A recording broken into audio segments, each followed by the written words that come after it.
From the cobalt fields of Congo to the lithium mines of Zimbabwe, a new race is underway. Not for oil, not for gold, but for the metals that will power the future.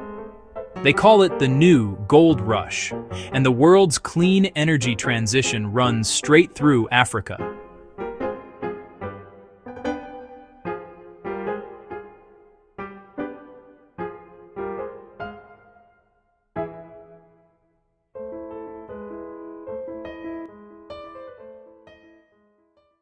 The global economy is going electric.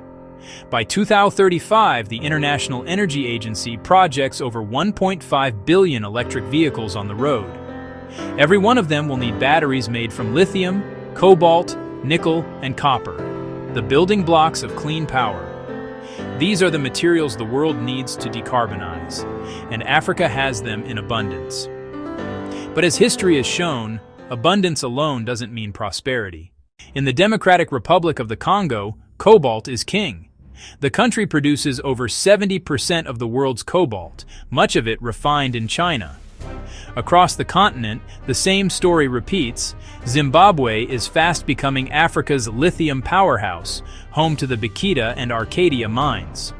Namibia and Mali are emerging as new lithium sources.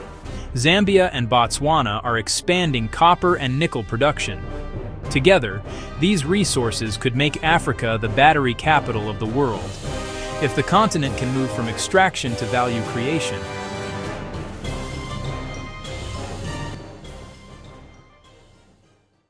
Global powers are racing for Africa's minerals.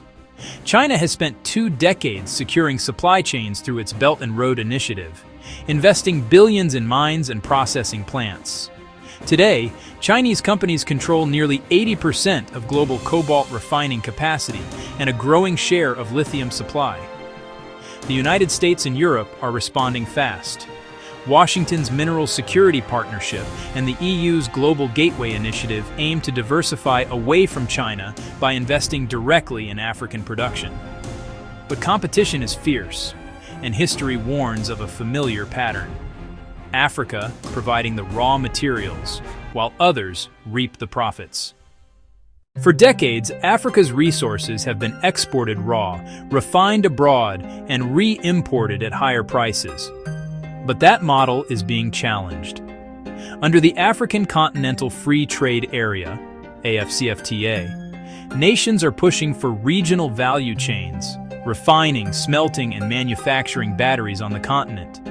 Countries like the DRC and Zambia are planning joint battery plants, while South Africa and Morocco target EV assembly lines. If Africa processes even 20% of its minerals locally, it could create millions of jobs and double its export value.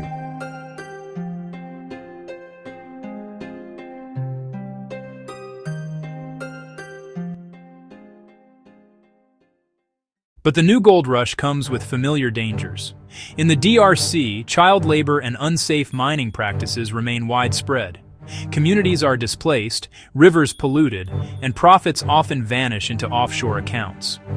The push for ethical sourcing, ensuring minerals are mined responsibly, is growing. But without strong governance and transparency, the clean energy transition risks repeating old injustices in new forms. Green energy shouldn't be built on human suffering. The world must demand clean supply chains, from mine to market. Africa isn't just providing the minerals, it's also investing in clean energy itself.